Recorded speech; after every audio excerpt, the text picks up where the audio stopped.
Okay, I have Terry Cobb here, Director of our Emergency Management Service here in Lawrence County. And, I've been out with y'all. I've actually rode on the ambulances. Right. Pat and I did a story, Day in the Life of a EMT driver, and not just the driver, but, everybody that does what they do. And looking across this room today, and we're going to talk to a gentleman in a moment, Gerald Vickers, who basically, by the grace of God and good training on y'all's behalf, he's alive today. And I can't wait to talk to him, but kind of set the stage for us from the call coming in, the 911 girl that handled it. Just tell us what happened. Okay. Yeah, and really all of this is really is God's work. We're just tools in a toolbox is all we are.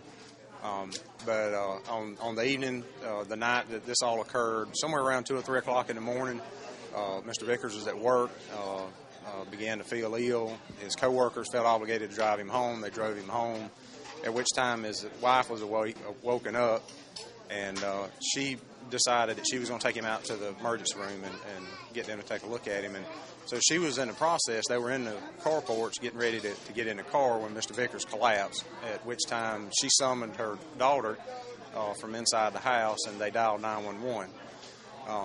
The daughter's a student out at West Lawrence, and they did a really good job. And it took us 11 minutes to get there. The truck that was assigned to that territory was already on a call, so 2 other trucks, ambulances responded, as well as the fire department. The fire department's got EMTs and first responders that live in the community, and they work in the stations too. So we had an 11-minute response, during which time Tracy Rogers, who was the 911 operator that took the call and stayed on the call the whole time, was talking with the young daughter, and she was giving instructions for Ashley, the wife, to do CPR on him while we were coming. So it was about a 16-minute long phone call with 911.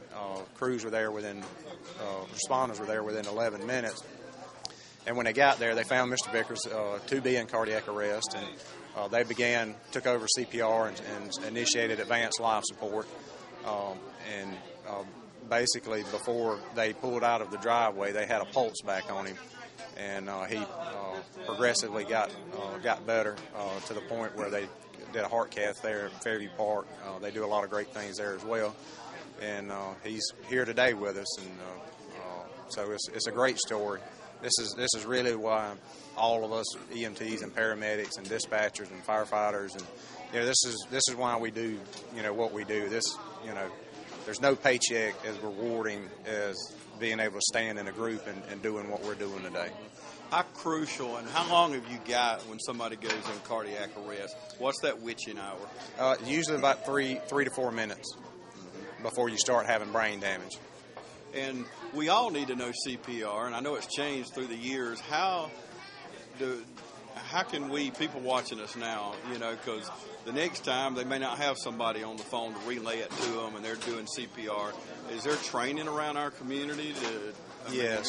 How can people learn CPR? Yeah, the American Red Cross and the American Heart Association, both of them do CPR training, and they do classes at a lot of different locations. They're not just at the hospitals and stuff. There's a lot of community classes out there. So anyone who wants to learn CPR can just reach out to either one of those organizations, and they should be able to get them with a class. And another thing about here in Lawrence County with our 911 dispatchers, we do what's called EMD, which is emergency medical dispatch, which is part of that is giving pre-arrival instructions. So they have basically a card that they'll go to, and they give them the pre-arrival instructions. So in the event that someone doesn't know CPR here, we will have somebody to EMD or walk them through that process, which is what occurred in this case. And the whole time y'all are communicating from that truck to the hospital, somebody at Fairview, or y'all communicating with them?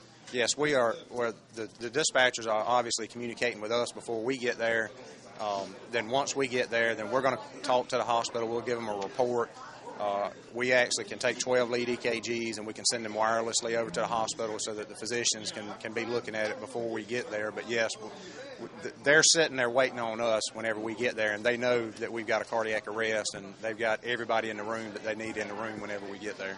How do you get there so quick when our county is so big? I mean, I know you've got them kind of at outposts, don't you? But how do you do that? Well, you can't overcome distance.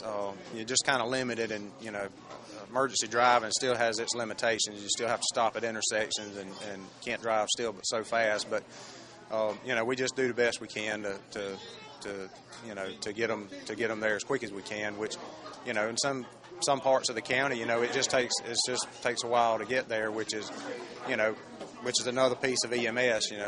That's why we carry all the equipment that we carry. We'll initiate their treatment. And we'll carry it up to the point when we get to the hospital, and then they'll pick up wherever we left off. If it was on page 3, they'll start on page 4. If we were on page 2, then they'll start on page 3. That's why it's so important to communicate it. Yes. And tell me, before we go and talk to Mr. Ursary, our 911 center here, what if somebody's calling on a cell phone? The only thing difference between a cell phone and a landline phone call, when you dial from a landline, your address is automatically brought into the center. So there's no doubt what physical address you're calling from. When you call from a cell phone, we're phase 2 compliant, which means that the coordinates from your cell phone, they come to the center, and within about a minute, maybe a minute and a half, they've actually got the location of your cell phone. They've got it it pops up on the map in there. So then they know the vicinity of where you're at. They might not know exactly which house, but they'll know within a relatively small distance.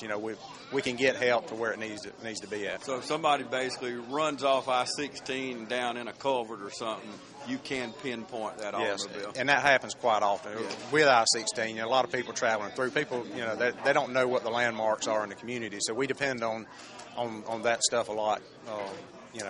So yeah, that's right. You have a lot of tools at hand, don't you? We do, and we've been fortunate enough. The county, we've been able to get the equipment and things that we've needed to do as good a job as we can possibly do. And last question: how has Air Evac helped y'all? It's been a huge asset for the community. They have, in the past, back whenever I was on the road, whenever we picked somebody up, it was always a local trip to the ER, and then if it's something that needed to go somewhere else, then there's a transfer process that has to occur.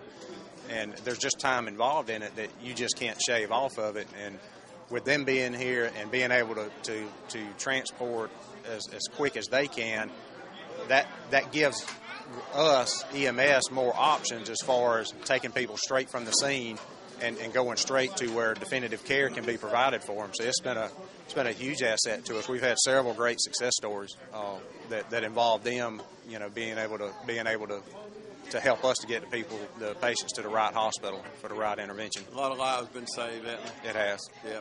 And we're going to talk to someone after this break whose life was saved on that early morning, I guess. It was in the wee hours of the morning. That's correct.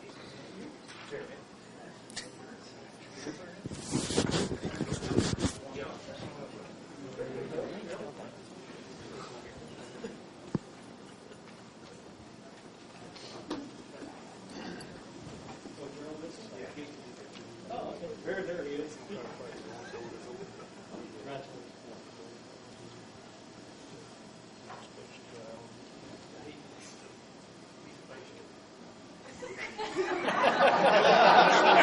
Oh, great. Now I'm feeling it. I said, I go, wow, you did a great job. If it wasn't for you, we couldn't have had this.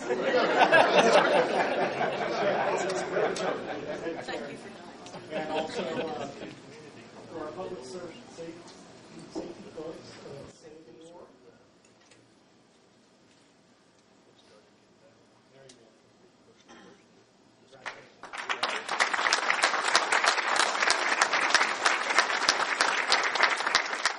go. Okay, we've been watching the award in there, and I know you live right off Gordon Edwards Road. We don't have to get into the exact address.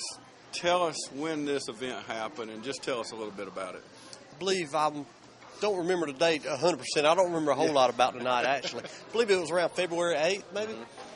I was working out at the paper mill, working the swing shifts. I was on nights, and felt something was wrong. I wasn't sure what it was. I've been fortunate enough to be a person who's never had any problems, high blood pressure, anything. I've had a pretty clean bill of health for a while. Pretty much my whole life, but I was feeling bad. I knew something was wrong, so I got our SOM, our manager on shift, to take me home. Actually, we were going to go to the hospital, and he was driving me, and on the way, I got to feeling better, so I decided for him to just take me home and let my wife carry me the rest of the way. And wasn't long after I made it to the house, maybe 20 minutes, I actually fell out, passed out under my garage, and from that point on, my wife made a call to the 911 center, and my wife and my stepdaughter was actually the one that made the call. My stepdaughter was on the phone with the 911 officer, and while my wife was actually performing CPR on me under the garage. And from that point, like I said, I don't have a whole lot of memory of what happened, but I do know that the EMT arrived quickly. I think within 11 minutes. It was 11 minutes. Right. And the 911 operator was actually telling your stepdaughter how to do the CPR, Absolutely. which was relaying it to your wife. So Absolutely. I say some great training kicked in there on behalf of our community. Excellent, excellent. It was top notch from the top down. I mean, from the word go. She taught through my daughter, taught my wife through the whole steps of the CPR, and just comforted, kept everybody under control. Excellent training, by far. And they took you to Fairview. Basically, you're alive today because of these people. Oh, absolutely. Absolutely. There's no doubt. And the grace of God. Yes. There's no mistake. And Fairview was awesome from the emergency room. We've had somebody here today representing the emergency room there, the cath lab, the new cath lab in Dublin at Fairview, the staff there, everything was awesome. It was great. What's it like having a new leash on life? It's been phenomenal. I mean, it's overwhelming. It's a chance to get the word out there to a lot of the young guys my age. People look and say, "How old are you?" You know, I'm fixing to be 43. Thought of to be in good shape, so a lot of guys are coming to me, man. You know what's it like? What's going on? You know, guys, don't let age fool you. That's one thing that I've tried to accomplish coming out of this is getting some of these young guys aware of heart situations, heart problems. You know, the biggest thing is staying on top of it, knowing you got a problem, and the rest they can take care of from there. And, you know, we men are really hard-headed when it comes to going to the doctor or listening to our bodies. I was one of those. That's one lesson, and same here. That's why I can say that. But we need to listen to our bodies. Absolutely. And I did go quite a while where I was starting to feel tired a lot of the time, a lot more than I used to. Anything from climbing stairs, being a little winded. Those were small, subtle signs that I had a problem. But there again, I ignored it, toughed it out, so to speak, and that didn't work out for me this time. And it will get you. Well, I'm proud that you're standing there. Me too. And I want to thank and I know we have the best trained EMTs. I've always said if I'm in another county, drag me over to the Lawrence County line. Absolutely. Because I want them to take care of me, and you're a testimony to that today. Yes, sir. No doubt. They're phenomenal. I can't say enough about them.